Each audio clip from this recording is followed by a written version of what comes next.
Have you ever looked at someone you've known your whole life, someone you trust with your deepest secrets, only to realize they've been living a lie so big it could destroy everything you thought you knew about them? I'm talking about a betrayal so raw, so gut-wrenching, that it leaves you questioning not just them, but yourself. How could you have been so blind? My name is Emily, and I'm about to share a story that's been tearing me apart for months, a story about my brother, the one person I thought I could always count on, and the double life he's been hiding that's left our family in ruins. If you've ever felt the sting of deception from someone you love, or if you've ever wondered how far you'd go to uncover the truth, even if it breaks your heart, stick with me. This isn't just about lies. It's about loyalty, pain, and the desperate hope that maybe, just maybe, there's a way to rebuild what's been shattered. I'm sitting here in my cluttered apartment in Portland, Oregon, with the rain tapping against the window like it's trying to match the rhythm of my racing thoughts. It's late, past midnight, and I've got a lukewarm cup of chamomile tea on the table in front of me, untouched, because nothing can calm the storm inside me right now. I've got a photo of me and my brother, Jake, from years ago, propped up against a stack of unpaid bills, a snapshot of us laughing at a family barbecue, his arm slung around my shoulder like he'd always protect me. If you've ever felt like your world's been turned upside down by a single revelation, or if you've ever had to decide whether love is worth more than the truth, then you'll understand why I need to get this off my chest. Let's go back to where it all began, to a rainy city full of memories and secrets, where I thought I knew my brother, until I discovered I didn't know him at all. I grew up in a working-class neighborhood on the east side of Portland, where the streets are lined with old craftsman houses, and the air always smells faintly of damp earth and pine from the nearby forests. My childhood was a mix of scraped knees and small victories, riding bikes with Jake through puddles after a storm, sneaking extra cookies from the jar when mom wasn't looking, and huddling under blankets during power outages, telling ghost stories by flashlight. Jake was my hero back then, for years older than me, with a lopsided grin and a knack for getting us out of trouble just as fast as he got us into it. He was the kind of brother who'd stand up to bullies for me at school, who'd let me tag along even when his friends groaned about it, who'd sneak me into R-rated movies at the local theater just to see me laugh. Our parents worked long hours, dad at a lumber mill, mom as a nurse, so it was often just the two of us, a team against the world, or so I thought. Our family wasn't perfect, though. Money was always tight, and I remember the tension in the house when bills piled up, the way mom's voice would get sharp and dad's silences would stretch on for days. Jake and I learned early to fend for ourselves, to find joy in the little things, like the rare sunny days when we'd hike up to Mount Tabor Park, sprawled out on the grass, dreaming about the lives we'd have one day. I wanted to be a writer, spinning stories that could take me far away from our cramped little house. Jake talked about owning his own business, something big, something that'd make mom and dad proud. Even as we grew up, through my awkward teenage years and his wild ones, we stayed close. When I was 16 and got my heart broken for the first time, it was Jake who sat with me on the porch steps, passing me tissues and cracking dumb jokes until I smiled. When he dropped out of community college at 20, frustrated and lost, I was the one who listened to him vent about feeling like a failure, reassuring him he'd figure it out. We were each other's safe place, or at least I believed we were. Now I'm 28, living in a tiny one-bedroom apartment downtown, working as a freelance copywriter while I try to chase that old dream of writing something meaningful. Jake's 32, married to a sweet woman named Lauren, with a 2-year-old daughter, Mia, who calls me Auntie M in the cutest little voice. He's been working as a sales rep for a local hardware distributor for the last few years, or so he told me, pulling in decent money, enough to buy a modest house in the suburbs for his family. We don't see each other as much as we used to, with life pulling us in different directions, but we'd still meet up for coffee or family dinners at mom and dad's place every few weeks. I'd watch him play with Mia, tossing her in the air while Lauren laughed, and feel this warmth in my chest, proud of the man he'd become, the father and husband I always knew he could be. Sure, there were moments I'd notice he seemed distracted, checking his phone too often or dodging questions about work with a quick change of subject, but I chalked it up to stress. I mean, who isn't stressed these days?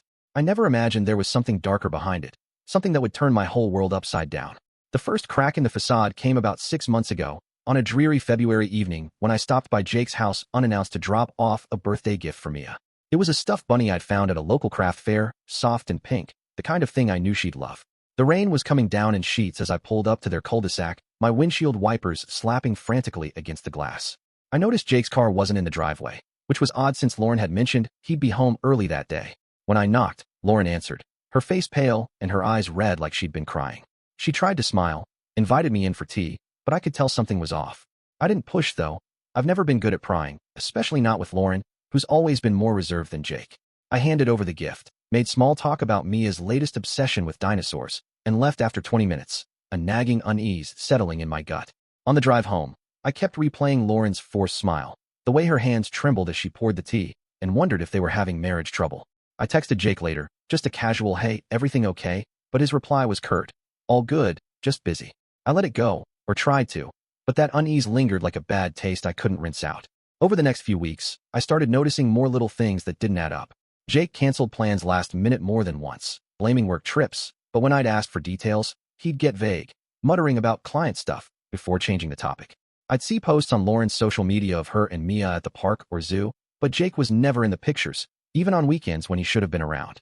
Once, when I was over at Mom and Dad's for dinner, I overheard Mom whispering to Dad about Jake borrowing money again, her voice tight with worry. When I asked her about it later, she brushed me off, saying it was nothing, just helping out with some bills, but I could see the lie in her eyes. My brother, the guy who'd always been so proud, so determined to make it on his own, asking for handouts? It didn't make sense. I felt this growing knot of dread, like I was standing on the edge of something I couldn't see but knew was there, waiting to swallow me whole. The real bombshell hit 3 months ago, on a chilly April night that I'll never forget. I was working late, hunched over my laptop in my dimly lit apartment, when my phone buzzed with a call from an unknown number. I almost ignored it. Spam calls are the worst. But something made me pick up. The voice on the other end was gruff, unfamiliar, a man who didn't bother with pleasantries.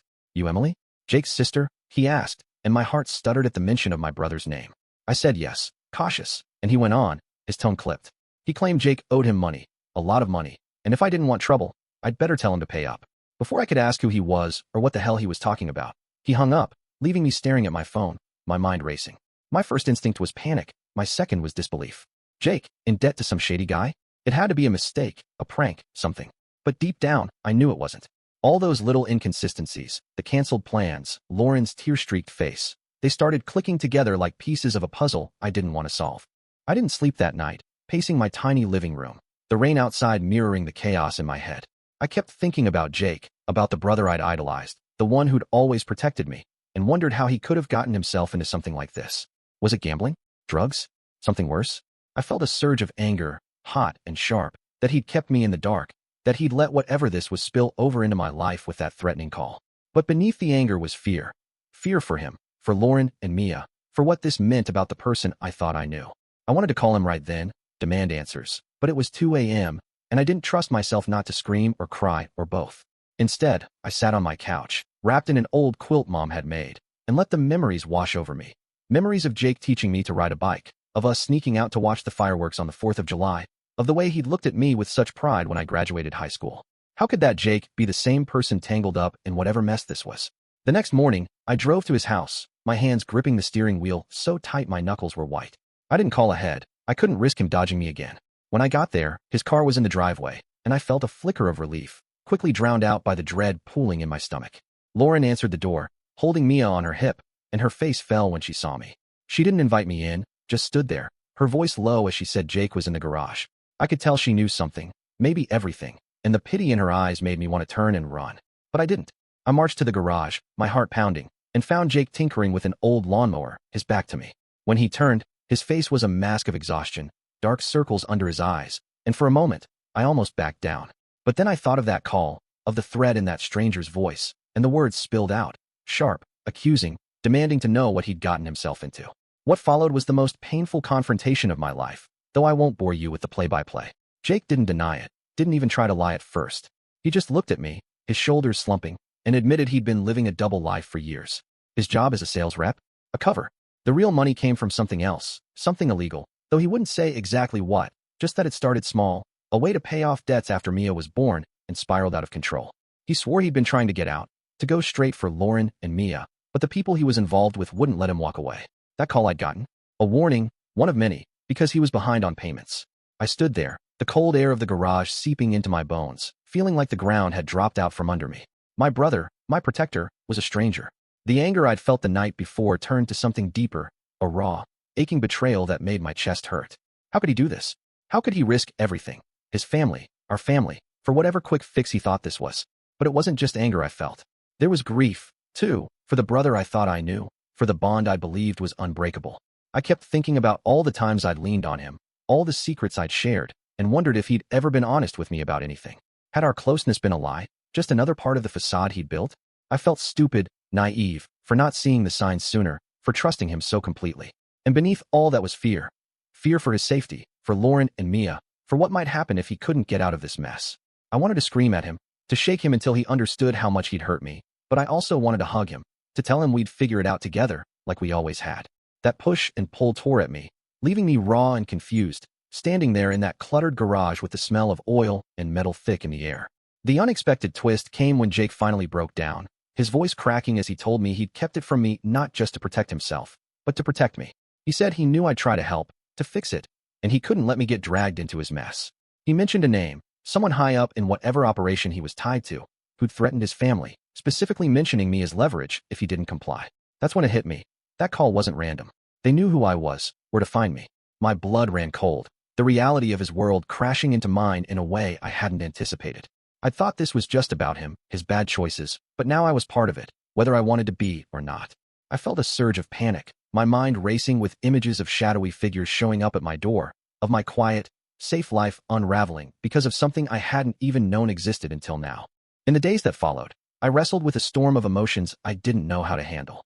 I didn't tell anyone, not mom or dad, not my few close friends, because I didn't know how to explain it without breaking their hearts or putting them at risk. I kept replaying that conversation in the garage, Jake's defeated expression, the way his hands shook as he begged me not to hate him. I didn't hate him, not exactly, but I couldn't look at him the same way. Every memory of us felt tainted now, colored by the knowledge of what he'd been hiding. I'd walk past the old diner on Burnside Street where we used to grab milkshakes after school, or see a kid on a bike and remember our childhood adventures, and feel this ache so deep it was like losing him all over again. I missed the Jake I thought I knew, the one who'd always had my back, but I didn't know if that Jake had ever really existed. I also started questioning myself, my own judgment. How'd I miss this? I've always prided myself on being perceptive, on reading people, but I'd been blind to the biggest lie in my life. I felt this creeping paranoia, too, jumping at every unknown number that called, double-checking my locks at night, wondering if I was being watched. My freelance work suffered. I couldn't focus, missing deadlines, my mind always drifting back to Jake, to that threat, to the danger I might be in. I'd sit at my desk, staring out at the gray Portland skyline, the rain streaking down the glass, and feel so alone, like I was carrying a weight I couldn't share with anyone. I wanted to reach out to Jake, to check on him, to see if he was okay, but every time I picked up my phone, I'd stop, the hurt and anger rushing back. How could I trust anything he said now? I did some digging on my own, against my better judgment, trying to understand the scope of what he was involved in. I didn't confront him again. I wasn't ready for that, but I searched online for anything tied to his name, to the vague hints he dropped about his work. I found nothing concrete, just whispers on sketchy forums about underground dealings in the area, stuff I didn't want to believe could be connected to my brother. But the more I read, the more I realized how deep he might be, how dangerous this world was. I'd lie awake at night, the hum of the city outside my window, imagining worst-case scenarios, Jake getting hurt, or worse, because he couldn't pay what he owed. I felt powerless, torn between wanting to help him and wanting to protect myself, between the love I still had for him and the betrayal that cut so deep. Reflecting on my own life, I started to see how much of my identity had been tied to Jake, to being his little sister, the one he looked out for. I've always struggled with feeling like I'm enough on my own. My writing career hasn't taken off like I'd hoped, my relationships have been fleeting, and I've often leaned on family to feel grounded. Now, with that foundation cracked, I didn't know who I was. I'd walk along the Willamette River on my lunch breaks, watching the water ripple under the steel bridges, and think about the dreams we'd shared as kids, how far we'd both strayed from them. I wondered if I'd been too dependent on him, too quick to see him as my rock, ignoring the flaws that must have been there all along. Maybe this was a wake-up call, a chance to stand on my own, but it didn't feel like growth, it felt like loss. Now, months after that confrontation, I'm at a crossroads I don't know how to navigate. Jake and I haven't spoken much since that day in the garage. I've seen him once, briefly, at Mom's birthday dinner, where we both put on fake smiles for her sake, avoiding any real conversation. Lauren looks at me with this quiet desperation, like she's begging me to help, but I don't know how. I've gotten a couple more strange calls, though no direct threats, just enough to keep me on edge, to remind me I'm not free of this. Jake texted me last week, a short message saying he's working on a way out, asking me to trust him, but how can I? Trust feels like a luxury I can't afford anymore. I keep thinking about Mia, about the life she deserves, and wonder if I have a responsibility to step in, to do something, even if it means risking myself. But what can I do against a world I don't understand, against dangers I can't even name?